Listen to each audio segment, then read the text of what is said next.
I like social media. I use it a lot of times, every day, yeah. But there are some things that social media has made us think is normal, but is absolutely not normal. And I'm going to share it in this video. It could probably be a rant, but I'm trying to let other people who are probably maybe struggling because social media has made some things normal that they now think that if they don't have it in their life or if they're not doing it, they are the abnormal ones. So without further ado, let's get right into the video. Please don't cancel me, it's just my opinion. The first one is working 9 to 5. If you're someone who is very constant on social media, you will know that to some extent going on being a solopreneur, that's an entrepreneur but just on your own, not working 9 to 5, working for yourself, starting up a business is something that is now currently trending. That sometimes when you even mention that you work for someone or you have a 9 to 5, you're being looked at in a particular way, like start your own thing. The truth is, it's not everybody that will be a business owner. It's not everybody that have that strength or have the ability to run a business. Running a business is not easy. Starting a business is not easy. There are some businesses that require huge capital. So you don't just tell the person, oh, start anything, it will grow. No, there are some skills that you need to have to start a business. And there are some people that also just want to live an easy life of going somewhere, knowing that every month they are going to get a particular paycheck and they are okay. If you're someone who is in this league of being a 9 to 5er or 9 to 5 puts food on your table, or maybe even working as a 9 to 5 and building something on the side, it is totally okay. You mustn't have a business to show that for you to succeed. There are some people who have worked 9 to 5 and are living very comfortably. So if you're someone who social media is affecting, making you think that you're making the wrong choice of taking a 9 to 5 over starting a business, I'm here to let you know that you're not making a wrong choice. Especially maybe if you don't have a capital to start, you can use a 9 to 5. The salary from that 9 to 5, then use it to build your business. But if you're someone who you don't have any plans or income coming from anywhere, because you're seeing that a lot of people are quitting and going to start their own business, you join them and quit. Not knowing the family background they come from, whether they have maybe popsy or momsy's money, you don't know if their friends are millionaires, you don't know their background, you don't know who their helpers are. And because everybody is preaching, start your own business, start being an influencer, you stop wanting to look for a 9 to 5 job that will give you a steady income. I'm not saying that it's wrong for you to have a business or even start a business. I create content on YouTube. But what I'm saying is, do not let people make you feel bad for choosing a 9 to 5 over starting a business. I have a full-time job and I create content on the side. If I stop that full-time job, the content I'm creating currently is not giving me money that will sustain me. So imagine me going to quit because everybody is quitting or because everybody is starting a business. Who will pay my rent? Who will give me?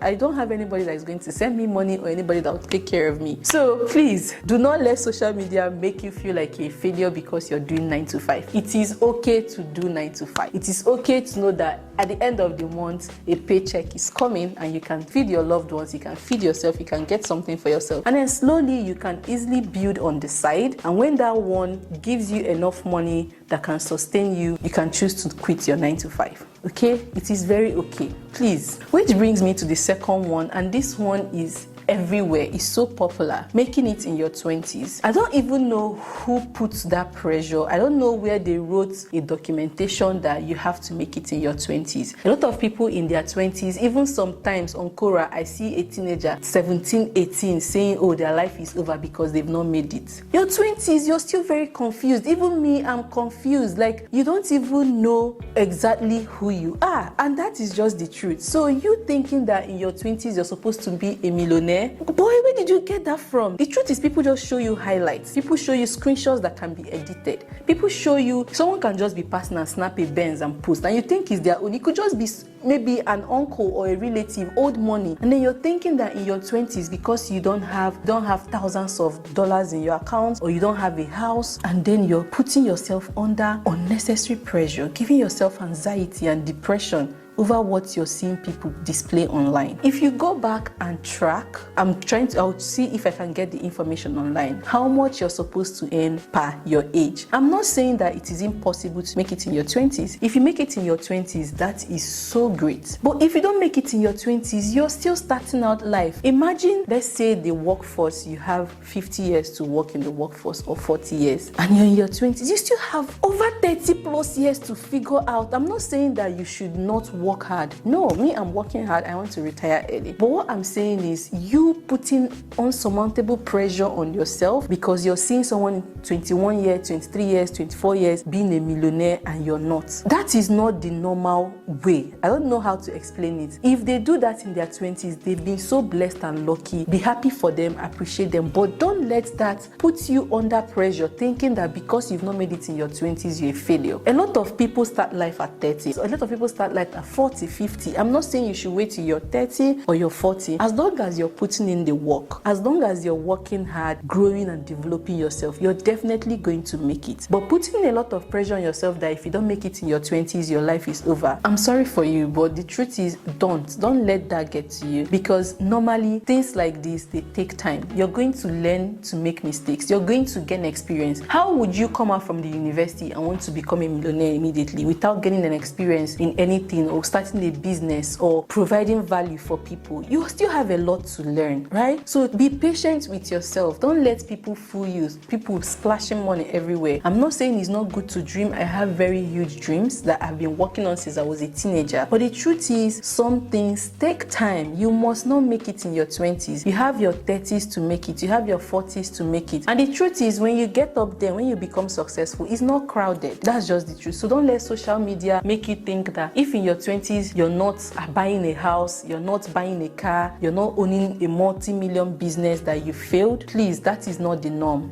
It is okay to still be confused and trying to figure out your life in your 20s. Which brings us to the next one, which is living on your own. I'm not saying that it's bad to live on your own. I live on my own because I'm, one, in a different continent, in a different country. Two, where I live, I can comfortably pay for it and still have a lot to take care of myself. Online now, you will see people in maybe their rented apartments, which is great. It's very great to have a rented apartment. You are the one calling the shots. But the truth is, you mustn't do that immediately. Maybe also in your 20s or 30s. If you can stay in your parents' house while you try to figure out your life and save more, my brother, my sister, take it. Because living on your own is so expensive. You pay for rent, you pay for lights, you pay for food, you pay for water, you pay for internet, you pay for every single thing. If something spoils in your house, you pay. And the truth is, honestly, if I can go back to living in my parents' house while I save, do you know how much I pay every month here? While I save that money to probably maybe buy my own property or spend that money on myself, living a baby girl lifestyle. You mustn't move out and live on your own. If you cannot afford it, don't put pressure on yourself. Move out and live on your own when you know that the income you're getting can comfortably take care of you, that you don't have to be begging someone, can I come to your house to charge my phone because I don't have money to pay light bills. It is okay to be in your 30s and live in your parents' house as long as you're working towards something. I'm not saying be in your 30s, go to your parents' house and just live off them and not do anything. No. If you're in your late 20s, early 20s, 30s, and you know that living in your parents' house can save you a chunk of money while you still contribute while you're in their house, and you're now working towards saving money to be able to probably get your own place or buy your own property, by all means, please do. There is no shame in that. I don't know why people used to be ashamed to say they stay in their parents' house or even show the house. I'm telling you the truth. Nobody wrote these rules. Nobody said you have to move out at this age. If your parents are willing to accommodate you, or your older siblings or your friends, stay there, but make sure you contribute, to paying a part of the bill. Maybe you can take care of dinner or you can take care of gas. One of those ways, just support. But please don't let social media put you under pressure to go and start looking for a house that you cannot afford. Which brings me to the next one, which is aesthetics. This one used to drive me crazy. Sometimes I'll see a comment, maybe in an influencer's vlog or blog or even just on Instagram. And you see comments like, oh my God, I wish my house is very aesthetically pleasing like your own so I can show it. I don't know why. I don't know how they got us to this point where we're ashamed of showing who we are. As long as the house is neat. If you're someone that wants to be a content creator and one thing that is stopping you is because your place is not aesthetically pleasing, I'm sorry, but you're not doing anybody but yourself. If your place is not aesthetically pleasing, is it neat? Yes, you can shoot your content. Don't let people put pressure on you. Some of these aesthetics you see online, let me tell you the truth. Some people go and rent out studios to create content, rent out studios, or even use 3D wallpaper to make you think that that is how their house is. If your house is clean, that's what matters. So that once you point camera, people will not say, oh, why is, or people get disgusted and leave your video. As long as it's presentable, as long as it's clean, it's tidy, that is all that matters. There are some people that have watched their vlogs when their house was nothing to, like, it was just clean, there was not so much to it, and they've blown and been able to make money to elevate, their environment. Don't let social media make you think that if your place is not aesthetically pleasing, or if your background is not aesthetically pleasing, you cannot create content, you cannot showcase your content or show whatever it is you want to show people. No, the truth is 90% of people don't live in an aesthetically pleasing house. 90% of people, their house is not tidy 100% all the time. So one thing you should know is that people just post highlights. So the truth is, people mostly post highlights of things. Highlights, maybe when they get invited to a place, they snap it, you think, okay, maybe this is how their life is all year round. There are some people that will go on a vacation and take pictures that will last for 6 months, and then you think, this person travels all the time. There are some people that just travel once a year. I know what I'm saying. People do batch content creating, and maybe they travel to Maldives or go to a place, and then they take pictures in different environments, and then once in a month or twice in a month they release it, and then you think, oh, this person travels every month. Don't let social media give you high blood pressure. See, social media is a mirage. Like, you think it's there but it's not there. I'm telling you, please, if your house is not aesthetically pleasing, just make it presentable and create your content. The truth is, people that will like your content will like your content. Yes, it's sad that for these days people want to look at very fine things, but the truth is, start where you are, start with what you have, and the more you keep growing and the more you start making more money, you can be able to now decorate your place the way you want it to be aesthetically pleasing to you, not to what someone else would think. If you go and see all these big celebrities, even YouTubers, go and check out their videos maybe 4 years ago, 5 years ago, you'll see that most of them step from very questionable places, and now they have the kind of life they have now because they didn't care whether their aesthetics was very beautiful or very pleasing before they started creating content. When I saw that comment, I felt really bad for the person. I'm like, so aesthetics is what is making you not create content or start your career as a content creator or influencer or whatever it is you want to present to people? Which then brings me to the next one, which is going on vacation all the time. It's now a thing, like almost if you don't go on vacation online, it's like you're among the broke people. There are some people that make the bare minimum, and I'm not saying that it's very bad to travel. I enjoy traveling, I love traveling, but if you cannot afford to travel now, it is okay. It is okay if you can afford to travel within your country. I'm very sure there are some places that you can see in your country that would also give you that fulfillment that going to another country would. And that's just the truth. Don't let social media make you think that if you don't go on a vacation maybe once or twice a year, you're a failure. When did I start going on vacation, Kwano? I've worked for over 6 years, and it was last year. I relocated, it was last year, and that's because it got to a point where I could afford to spend a little money on vacation. There are some you can do local, you can go to maybe the places that you think are very relaxing in your area or in your country and just spend as much nice time as possible until you can afford to maybe go abroad to have a vacation. It's so sad that social media has made everything look perfect, has made everyone look like they are very successful, whereas a lot of people are living on debts and bills and living a life that you cannot afford just to please people that don't even care about you that much. So if you're someone who you think that because you've not gone on a vacation, you've also not made it, stop. Things take time. When you can afford it, and you know that when you come back from that vacation, you're not going to be disturbing people and begging them for food because you spent all your money on vacation. It's okay to not travel. It's okay to stay in your place until you can afford it. It's okay to travel within your country that you can afford until you can pay for visa and pay for hotels and go to other places. Don't let anyone put unnecessary pressure on you because I don't even know who they are trying to impress, honestly. Which also brings me to the next one, which is buying luxury items. Nowadays, if you're not wearing, maybe if you're not using Fenty or you're not using NARS or you're not wearing Gucci, all these designer items. I'm not saying it's bad. When I can afford them, I would gladly buy the ones that I like. But if you cannot afford them, and because people online, maybe influencers that you watch, are buying it, one thing you should notice is that most of these influencers and content creators get these things as PR packages. Most of them don't buy these things. Some people buy it and return. So don't let what someone is showing you online, oh, all they wear is designers. If it's not designer, I'm not buying. If it's not high-end, I'm not buying. It is very normal to buy clothes from boutiques or even from malls that are very cheap. They mustn't be expensive. Don't let social media make you think that if it's not designer, you cannot look good. If it's not designer, you cannot appear clean. No, it is okay. I don't like, the thing used to annoy me when I see comments that people say, oh, I cannot go out because I don't have designers, or I cannot. You see people carrying it online, be happy for them, it's okay. But if you don't have it as well, I am 100% sure that there are even people that wear designers that when you wear your very affordable and cheap clothes and dress clean, you appear way better than those people that wear designers. Now, please don't put me wrong. I'm not saying that designers are bad, but what I'm saying is, if you cannot afford it, don't go for it. Don't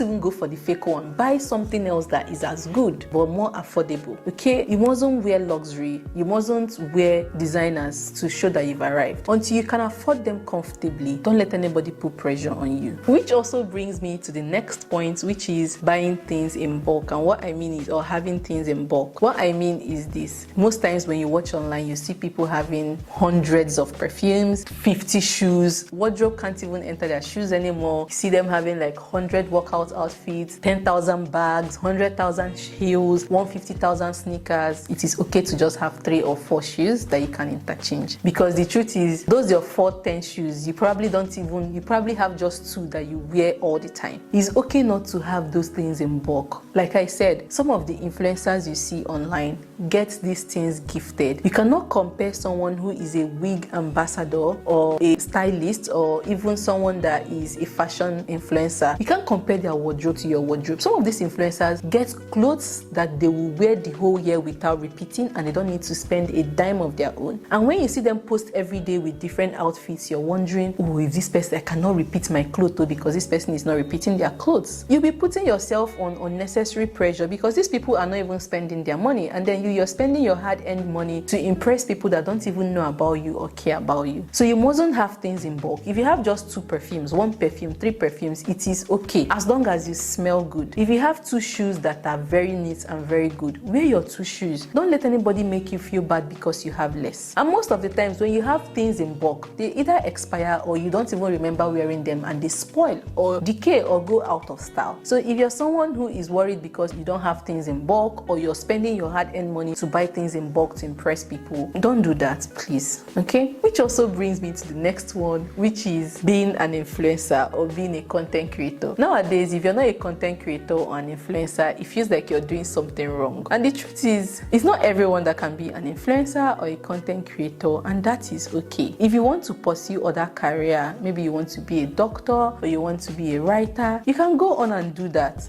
Because being a content creator or being an influencer is not easy. It is extremely hard. You have to show up every day looking fine and good. You have to be resilient. You have to keep creating content even when you don't feel like it, because if you don't create content, you're not going to make money. If you don't show up every day on maybe the social media platform that you're known for, people will forget you. Being a content creator and influencer, you can easily get cancelled and you lose all your source of income. So if someone is making you feel bad because you don't maybe post online, or you're not a content creator, or you're not very active on social media, don't let people bully you. It is okay. Go on and pursue other careers. There are other great careers that would put in so much money with lesser effort than either being an influencer or a content creator. Like I said before, I'm not saying that it's wrong or bad to be an influencer or a content creator, but there are other things that you can do as well that would give you satisfaction, that would give you joy and more money. And sometimes people actually think that, oh, I have to be an influencer, I have to be a content creator. No, there are some people that don't have what it takes to sit in front of the camera or present things to people. And it's not bad. It is okay if you don't want to be that person. It is okay for you to live your life in privacy and not let everybody know who you are. While you make your money and cash out, go to a place, have privacy. So if someone is making you feel bad because you're not putting out pictures or you're not putting out videos on Instagram, TikTok, TikTok, YouTube, wherever, tell them you're fine, tell them you're okay, and that is very okay. And then the last but not the least is figuring out yourself. Online, it feels like everybody knows what they want to do, who they want to be. It feels like everybody have figured out their life, like they need to do A, B, C, D to succeed. I'm not saying that there are some people who haven't figured out what works for them, but